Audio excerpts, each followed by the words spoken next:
Not a cause for alarm. The first US case has been detected. There's confirmation the coronavirus has reached Australia. China is urging its citizens not to travel abroad as it struggles to contain the virus. We will be standing up Christmas Island as a quarantine area. Foreign nationals coming from China are now banned from entering the country. I have today declared that the coronavirus presents a public health emergency in the United States. We now have a name for the disease, COVID-19. The Italian government tonight put the entire country on lockdown. COVID-19 can be characterized as a pandemic. We will be suspending all travel from Europe.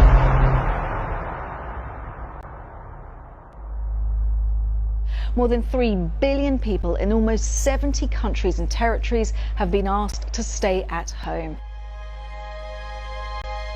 We've got some breaking news to bring you, and it's to do with the Prince of Wales. He has tested positive for coronavirus. The Prime Minister, Boris Johnson, has tested positive for coronavirus. Countries around the world have now reported more than 1 million coronavirus cases. Better days will return. We will be with our friends again. We will be with our families again. We will meet again. All over the world, governments, companies, employees, and families are struggling due to the crisis of pandemic COVID-19. It was started as a health crisis, then broadened to social, financial, and economic crisis. Coronavirus has put corporate social responsibility to the test. How companies engage with their stakeholders and communities during these difficult times will define their commitment and their strength. Can companies who are not doing well do good? My name is Ms.Ani Natalia, Deputy Director of Public Relations from the Directorate General of Taxation of the Republic of Indonesia.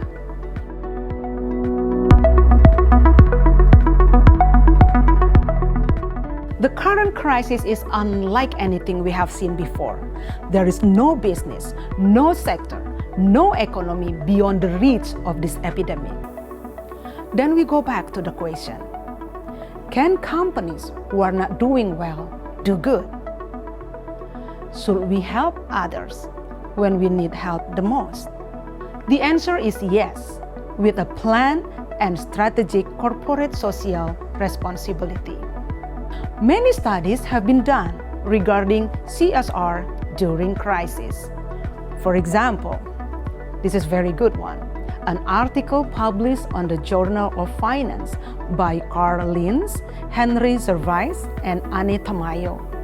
The title is Social Capital, Trust, and Corporate Performance: How CSR Helped Companies During the Financial Crisis, and why it can keep helping them.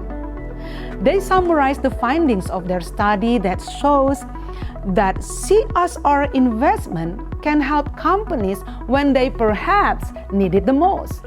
That is during sharp downturns, when overall trust in companies and markets decline. The study shows that companies with high CSR rankings experience stock returns 5 to 7 percentage points higher than their low CSR counterparts during the 2008 to 2009 financial crisis, and even larger excess returns during the Enron crisis of 2001 to 2003. High CSR companies during the crisis also reported better operating performance, higher growth, higher employee productivity, and greater access to debt markets, while continuing to generate higher shareholders' returns as late as the end of 2013. Furthermore, according to Honway and Harris from University of Birmingham, in the article titled "The Impact of COVID-19 Pandemic on Corporate Social Responsibility and Marketing Philosophy," they find that a firm's genuine and authentic CSR will build stronger rapport among its customers and the general public. Consumers would feel proud of their brands helping their employees, donating money and equipment during the crisis. The bond established between the brand and consumer during the crisis era can be more meaningful and lasting than during peaceful times. West Palm Beach Distillery is working tonight to answer a critical need in this coronavirus crisis. Steel Tie Spirits is in the process of making hand sanitizer. While they are still working on an exact timeline, the focus will be getting the sanitizer to seniors and first responders. Among the challenges right now is ordering key ingredients like aloe vera gel. Therefore, COVID-19 pandemic offers great opportunities for companies to actively engage with their CSR strategies and agendas. However, the pandemic has pushed many firms out of business and even collapse. It is becoming even more important to understand what drives some firms to be more ethical and socially responsible, particularly when resources are restricted and survival is under threat. Hanway and Harris stated that a more optimistic view is that COVID-19 pandemic will accelerate post-pandemic CSR development in the long run, as more and more firms and businesses realize that their long-term survival and development hinge on the achieving a delicate balance between profitability and harmony with its various stakeholders.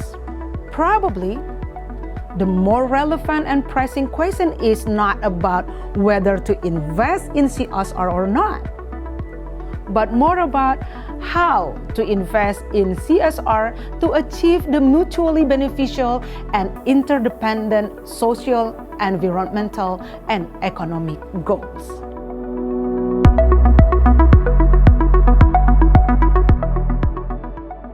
The pandemic is teaching us a lesson that we are all in this together.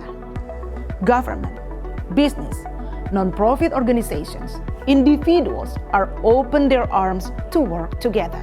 Government all over the world is giving a lot of incentives and facilities to business and individuals to recover from the crisis. Allow me to take the example from my country, Indonesia. Kami juga memberikan relaksasi pelaporan dan pembayaran pajak untuk SPT tahunan. In response to the COVID-19 pandemic, the Indonesian government has issued regulations on tax incentives and tax facilities aimed at stabilizing the economy and encouraging productivity. Tax incentives such as Article 21 income tax incentives for employees, isn't it good? Because during this crisis, companies who are affected by the COVID-19 can give the whole salary without tax during this pandemic crisis. Or final income tax incentives for small, medium, and enterprises. They don't have to pay tax during this crisis. Or Article 22 on import income tax incentives, so businesses can still do importing products from overseas without paying tax. Or Article 25 income tax incentive, that is deductions on tax installment to 30%, and VAT incentives. Government also gives tax facilities such as additional net income deduction for taxpayer who produce medical equipment and or household health supplies for handling COVID-19. The additional net income deduction is 30%. So if they help communities or producing health equipment, they can have 30% additional net income deduction. Or deductible donations for handling COVID-19. 0% Article 21 final income tax on additional income received by human resources in the health sector. They are very vulnerable taking care of the patients of COVID-19. So all income that given by the government to them is no tax. And 0% final income tax on rental income from the government, like building, government renting building or land, it's 0% income tax for that. So companies can collaborate with other stakeholders, share the resources, and take benefits from the facilities and incentives provided by the government.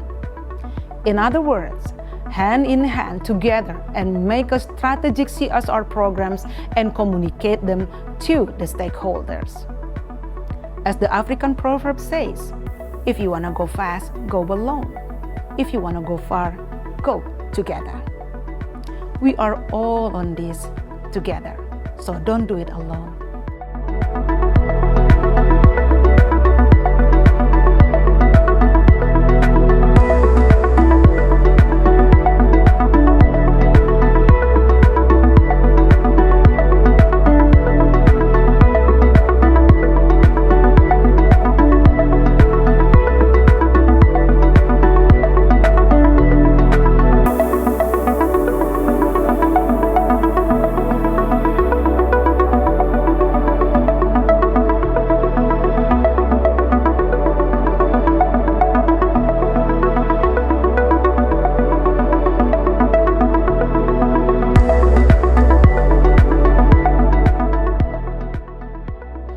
Companies who are not doing well do good? Yes, with a plan and strategic CSR programs. I work for the government, and during these difficult times, we really appreciate corporates, industries who are hand in hand, helping each other, to help the communities with a lot of incentives. So we should bring impacts to the communities, also to our employees, customers, and strengthen our brands. Give, and you shall be given. I'm Ani Natalia. Thank you.